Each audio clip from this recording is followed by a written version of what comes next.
We're talking about Beijing putting agents in MPs' offices. We're talking about an increasingly aggressive campaign to silence Canadian MPs. My question again to the government is very simple.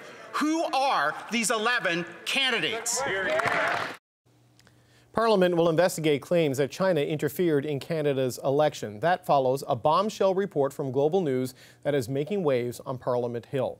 China allegedly targeted Canada's 2019 election, funding a clandestine network of at least 11 federal candidates. This information was reportedly delivered to the Prime Minister and several cabinet ministers earlier this year through briefings by Canadian intelligence officials.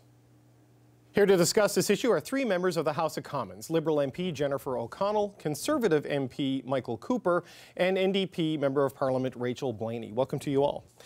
Mr. Cooper, I'd like to start with you. So the committee has agreed to study what unfolded in the 2019 election, but you're not going to get some of the government documents that you wanted to see. What's your concern there? Well, I have major concerns. We have a vast campaign of interference by the Chinese Communist regime in the 2019 election. The Prime Minister and cabinet ministers were briefed about the significant interference by CSIS in January of this year. Nearly 10 months later, there have been no charges laid. No one has been expelled. It's not clear that there's any investigation. Indeed, there's been no acknowledgement by the Prime Minister or any cabinet minister about this campaign of interference that went on in the 2019 election campaign. So, in short, nothing has happened. And so it's why today Conservatives called, with the support of the NDP and the Bloc, an emergency meeting of the Proc Committee, and we put forward a motion to get relevant documents, namely what documents in the control of the Prime Minister and cabinet ministers, because at the end of the day, the real issue is that the Prime Minister and cabinet ministers were briefed, and we need to know what they were briefed about and why they have failed to act over the past 10 months. And Mr. O'Connell, I'll let you respond to that in just a second. But Mr. Cooper, some of these could be cabinet documents, these could be national security documents. Is tabling these in the broad daylight of a parliamentary committee the right venue? And what we had was a gutting of that motion. And I should say, as far as any issues related to security, it would be vetted by the parliamentary law clerk. That was provided for in our motion. The parliamentary law clerk has a full national security clearance. The government gutted that part of our motion, and now it's the government that's going to be doing the vetting. Okay, Ms. O'Connell, it has been about 10 months, based on our colleague Sam Cooper's reporting at Global News, since the Prime Minister and others were briefed on this. What's the government done about this? Well, we've been taking action on foreign interference, actually, and making sure our democracy is strong since we've been in government. The suggestion that Conservatives are just waking up to this is, quite frankly, false. In 2019, NSICOP tabled a report in the House of Commons, so that would have been the unredacted version talking about this. The government's put in place, well, frankly, the creation of NSICOP, where these very documents could be, was created by our government. That's the National Security Committee of the House of Commons. Thank you, yes. And then, in addition to that, we created a nonpartisan panel specifically during elections to review states' interference action, because it's important to remember that it's foreign interference. There are attempts made. That doesn't mean those attempts result in a, undermining of our elections or democracy. And it's a nonpartisan panel that makes that determination. Right, but whether it's successful or not is one thing. But if you read some of these allegations in the Global Report, maybe as many as 11 federal candidates may have gotten money. $250,000 may have flowed through the Chinese consulate in Toronto. I mean, there's a $1,500 limit on donations, right? So this is at minimum an election financing law violation, should this reporting be true. So what about that specifically? I understand the structural things that are in place, but what action on these findings has the government taken? Well, but this is precisely what the government's doing in terms of over the course of a number of years, whether it's new legislation dealing with our elections, whether it's the creation of committees to review these documents to ensure that these sorts of things can be addressed. It's the transparency of having parliamentarians be able to look at this. This isn't new. It's something really important to us, but it's why we've been taking action to strengthen our elections Act to ensure that there are people in place to guard our elections during that time and make sure that these attacks aren't successful. Ms. Blaney, how confident are you that our elections can handle the stress of foreign interference from a heavyweight like China? Well, I definitely have a lot of faith in our systems, but I think what's really important in the context of this discussion is we've seen that there's definitely been interference.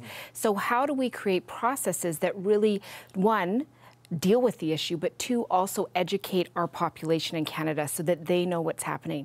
We have to trust in our systems, and part of that is a higher level of accountability. So what we've seen here and is, 11 candidates have been impacted pretty profoundly with some resources. Who were those folks? What is going on with that? And how do we address that issue? So those things need to be dealt with. So I'm looking forward to hearing some of the ministers that come in, but I think if they aren't going to be frank about some of these situations, and I understand, I think all Canadians understand, we don't want it to be wide open because we don't want those foreign actors to know what we know, but we need to see some accountability. So just one follow-up on that. You say some accountability. The 11 candidates who allegedly got the money, if police or elections authorities or intelligence officials can determine conclusively who those people were, should that be made public? Should we know exactly who it was is getting this money? Well, I think those are really serious questions, and the process that needs to happen must protect Canadians at all counts. So transparency really relies on that accountability. Mr. Cooper? And what we see is a total lack of transparency as a result of the Liberals, with the support of the NDP, gutting our motion. What is relevant is that the Prime Minister and the Cabinet were briefed about this interference, and for 10 months they have done nothing. How do you know they've done nothing? Well, because if you're doing counter-espionage, you tend not to put it in the paper, right? No charges. No one has been expelled. The Prime Minister hasn't even acknowledged the issue broadly. It's why we need to get those documents. It's why we need to get those documents in the control of the Prime Minister and of those cabinet ministers who were briefed. That was the issue. That is what is being covered up. And it really raises the question, what is it that the Prime Minister is afraid of? What is it that he is hiding from Canadians? Okay, but just a quick question. I'm going to let Ms. O'Connell respond. But first, you say nobody's been expelled. There's a lot of this seems to have gone, according to the global reporting from Mr. Cooper, no relation, I assume. But going through the Chinese consulate in Toronto, are you saying they should go in and expel diplomats from the Chinese consulate, get the ambassador out of the country? What should they do? Well, those are questions that we need to get to the bottom of, because what we do know, based upon the reports of what the Prime Minister and ministers were briefed on, was a coordinated campaign that was directed in some measure by the consulate in Toronto and by other consulate offices across Canada. Ms. O'Connell, what's your response to all of that? Well, I mean, I feel like it's deja vu with the Conservatives using national security and the protection of these documents, that it's not about a cover-up, as the Conservatives would like everyone to think, but it's the fact that these documents are sensitive and need to be treated as such so that the very people who would love to see them don't have access to that, meaning foreign actors. So there is a place, actually, though, for parliamentarians with the proper security clearance to have access to this information. I'm a former member of NSICOP. I know exactly what goes through that process for all parliamentarians who are on that committee. So there is a place to review these documents. There's hiding nothing except treating national security documents with the care that I think all Canadians would expect. And to Ms. Blaney's point about Canadians being aware of this, I think that's an excellent point. Canadians should be aware of it, but we have faith in our democratic institutions and in our agencies to protect our elections, and we need to keep working together to ensure that continues to happen. Well, I think it's just important to correct for the record that the motion that was gutted by the Liberals removed the independent parliamentary law clerk who has full national security clearance to review the documents and make appropriate redactions before they are submitted to the committee. In the place of the law clerk, the government is going to do their own redacting. In other words, they're going to cover up their failure to act. But presumably... How can we have confidence in that process? Where is the openness? Where is the transparency? We need answers. Ms. Blaney, presumably the Liberals do not have a majority on this committee, so they couldn't have done this by themselves, right, with this change. So I'm going to go out on a limb and guess the New Democrats supported this. It's all on public record, exactly. So you can watch it. So why are you satisfied with this process when Mr. Cooper is not? Well, I'm satisfied at this point that we're going to have the ministers in front of us and we're going to ask some hard questions. We're going to see what is given to us. And then at that point, I think we have to have further conversations depending on that. What I'm hearing now is sort of like this, everything's a cover-up. I don't want to create a drama out of something until we get to that stage. And I'm willing to hold to account. We're going to have the ministers there. We're going to have some documentation provided to us. But I also can't help but think that these are really sensitive documents. So how much of it is going to be redacted? Are we going to get the information that we really need to understand and to provide that information to Canadians? That's important to me. But there's also different methods that can be done to look after that. So I just don't want anybody to think that this is a really simple thing where it's very black and white. This is going to be a process. You know, I did support the letter that went to say we needed an emergency meeting. I think we need to extend this study because this is important. This is Canada's democracy. And I know that I've already heard through this process that there's concerns about rural and remote communities not having the information they need, Indigenous communities, ethnic communities. We need to make sure that those areas are all covered and that they get the right information because we don't want to see our elections fall. But I'm willing to go through a process and not make assumptions at this point. Okay, all right. We're going to leave it there. I'm sure this is not the last word on this issue or on this committee. Rachel Blaney, Michael Cooper, Jennifer O'Connell, thanks for coming in. Thank you. Thank you. We created a special independent commission made up of top officials and security experts to ensure that our elections continue to be free and fair in Canada. And in both the 2019 and 2021 elections, they reported that our elections unfolded with integrity. All right, Prime Minister Justin Trudeau there reassuring Canadians that the 2019 and 2021 federal elections were both free and fair. This after a bombshell report from Global News that said China funded a clandestine network of at least 11 federal candidates in the 2019 election. This information was reportedly delivered to the Prime Minister and several cabinet ministers earlier this year through briefings by Canadian intelligence officials. Akshay Singh is an international affairs and security scholar who is currently a research associate with Ottawa University's Centre for International Policy Studies. Mr. Singh is in Vancouver. Mr. Singh, this report by Global News was stunning and surprising to amateurs like me, but I'm wondering, an experienced China watcher like you, did anything in this report surprise you? Well, one thing that did surprise me was the level of detail in some of the allegations that came out. It's notable in the sense that in Canada, we've had some revelations about foreign interference in the last, I would say, 3 to 5 years that have been coming out steadily. But the significant pieces of these are how in-depth some of the allegations go. In terms of the types of interference, for example, targeting of diaspora groups or the use of coercive activities to repatriate people home or trying to interfere in our electoral system, those are less surprising to me as themes. Right, and we've also seen today, for example, a Hydro-Quebec employee has been charged with spying for China. So when you look at that, when you look at the money flowing to candidates allegedly through the Chinese consulate in Toronto, I just wonder, what do we know big picture about how widespread this problem is, how widespread Chinese interference is in our elections and in our politics? Yeah, so that's there are two separate issues there. So one issue is espionage and the other issue is foreign interference. So let me tackle the first question about espionage, which is the Hydro-Quebec example that you used. The Hydro-Quebec piece is not as surprising to me as I think many people would think. The FBI in the US has prosecuted individuals for trade secret theft for years. Many of the cases they've prosecuted have been linked to China and to individuals who have been willing to transfer trade secrets to China for the betterment of Chinese companies or the Chinese state. So it's not surprising to me that somebody working in a place where they might have access to privileged knowledge or information, trade secrets on how to make things more efficient. You know, Hydro-Quebec is a major operator. They deal in lots of different kinds of technology. That could probably be very important for Chinese companies that are looking to have cleaner sources of energy in China.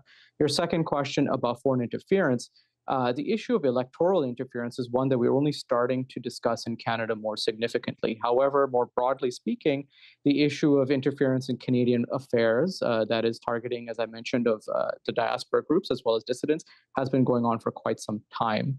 And again, what the allegations are saying are relatively analogous to what our partners have seen. For example, with Christine Lee in the UK, who was accused of financing, officials as well as being linked to the United Front Work Department, which is an interference actor, as well as in the US, where there have been allegations of Chinese intelligence, for example, trying to interfere in local level politics even. So it's something that is part of a trend, and Canada is not immune, and CSIS itself has called it out to say that it's become normalized.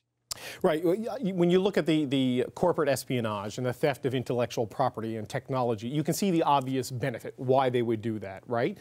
What do you think their end goal is in meddling in a Canadian federal election, for example, by financing allegedly 11 candidates, trying to get people in position? I mean, what's the goal in that sort of work? I think any kind of political interference is predicated upon a couple of points. Number one, it means that a hostile state, whatever state it is, in this case China, wants certain individuals to succeed in our open system. Those people most likely are part of a group that they view as having interests that are favorable to the Communist Party of China, to the government of China, and that probably will not speak out or criticize or try to contravene Chinese government policy. It's very important to China, as I mentioned earlier, that we all speak positively about China and that our elected officials not try to push China either internationally or domestically in a way that doesn't suit their interests. So in the cases we've seen abroad, for example, a lot of it has to do with supporting candidates that are perceived to further the interests of the Communist Party of China, or at least supporting people who are neutral that perhaps can be influenced later down the line. Do you think Canadian politicians are taking this seriously enough? The Canadian public is seized with this enough? I mean, when you look at the information in this report, $250,000, in the big scheme of things, not a lot of money, but in a country where $1,500 is the maximum donation you can make to an election campaign, $250,000 goes a long way, right? I just wonder if you think we're seized with this the way that we should be. I think people are waking up to it now in the wake of what's happening across the world, including in the United States, for example. There are questions being raised of, are we being careful about where we're sourcing our financing from? Do we know who we're dealing with? And one of the major challenges is in Canada, we don't have a foreign agent registry. So we don't really know whose interests are being represented by specific individuals. You know, if a foreign government decides to, let's say, give somebody money and say, do with it what you will, and this person's acting on the behalf of a foreign government, they're not required to go ahead and register like they are in the United States or in Australia or potentially in the UK with new legislation. And that makes it difficult for elected officials to understand who they're dealing with. And it's an issue with transparency. I do think the problem is becoming more prevalent in our public discussions, and that's pushing elected officials and non-elected officials, quite frankly, across multiple levels to think about the issue more critically and understand what we're going through. So the Prime Minister and other senior officials were briefed on this in January, so about 10 months ago. The political allegation or accusation from the Conservatives is they've done nothing. How could we know if they're doing anything? I mean, would this be the sort of thing they would do in secret, or would it be big, public, bold action? I think it would have to be a combination of things. So as you probably know, Canada has instituted a couple of things. One of them is the Security Intelligence Task Force on Elections. So that's for 2019 and also the most recent election meant to monitor foreign interference in the elections. We also have something called the G7 Rapid Response Mechanism that's supposed to monitor discussions regarding elections. So I think there are things the government is doing. However, a lot of the clandestine work, the covert work, will need to be done behind closed doors because you don't want to risk burning a source or potentially implicating somebody without it being completely sure that that's what's happening. And these allegations, and they are allegations, are quite significant in that regard because it is a matter of understanding who's doing it that's going to eventually help us understand how pervasive the problem is. Right. So should Canadians assume that something is being done behind the scenes, even if it's not being announced publicly? I mean, we've had people talk about how they're strengthening their election integrity and monitoring of these sorts of things so that even if there is interference and influence, it may not succeed. But should we assume that there's maybe some sort of less public action being taken to deal with this? Yeah, I think it's safe to say, based on what CSIS and CSE, as well as the RCMP, have said publicly, is that there are significant amounts of effort being put into to investigate these issues. I think the challenge here, as I highlighted earlier, is that we may not have the tools necessary to tackle foreign interference legislatively. And what that ends up happening is there are a lot of investigations that happen. There's a lot of information that's collected and advice is provided to the government. But the actual tools required to perhaps prevent the activity in the future or to litigate it, to prosecute it, don't necessarily exist, which then creates essentially a pervasive environment where people can conduct interference and get away with it. And we happen to know about it, or perhaps things are being done in the background and they're not very effective at preventing the actual threat activities themselves. Okay, Akshay Singh, really interesting stuff. Thanks so much for joining me. Thank you for having me on. I really appreciate it.